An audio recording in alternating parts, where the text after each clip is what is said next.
अस्सलाम वालेकुम। मंडी बहाउद्दीन से मुखातिब रिपोर्ट।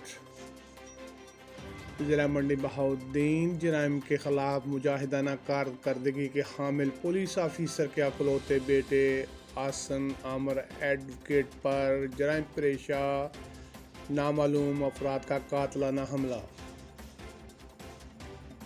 DSP CIA ज़िला मंडी बहाउद्दीन आमर शहीन गोंदल के अकलौते बेटे आसन आमर गोंदल एडवोकेट पर क्रिमिनल्स की फायरिंग। आसन आमर गोंदल एडवोकेट शदीद जख्मी हालत में DHQ मंडी बहाउद्दीन मुंतकिल किया गया।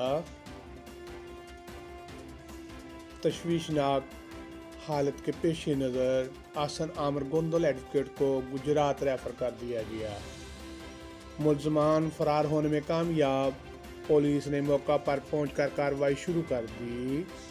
सेक्रेटरी डिस्ट्रिक्ट बार एसोसिएशन मंडी बहाउद्दीन फलक जाड़ा एडवोकेट के प्रेस रिलीज के मुताबिक डिस्ट्रिक्ट बार एसोसिएशन के मुअज़्ज़ज़ मेंबर आसन आमर एडवोकेट पर घर के बाहर कातलाना हमला की पुरजोर मजम्मत की गई। पुलिस सिक्योरिटी एजेंसी से भरपूर मुतालबा किया गया कि मुलज़मान को फौरी तौर पर पकड़ कर करारवा की सज़ा मुमकिन बनाई जाए। डिस्ट्रिक्ट बार एसोसिएशन के तमाम वकला बरादरी ने बतौर एहतजाज 25 जनवरी रोज़ बुध अदालतों का मुकम्मल बाइकाट किया।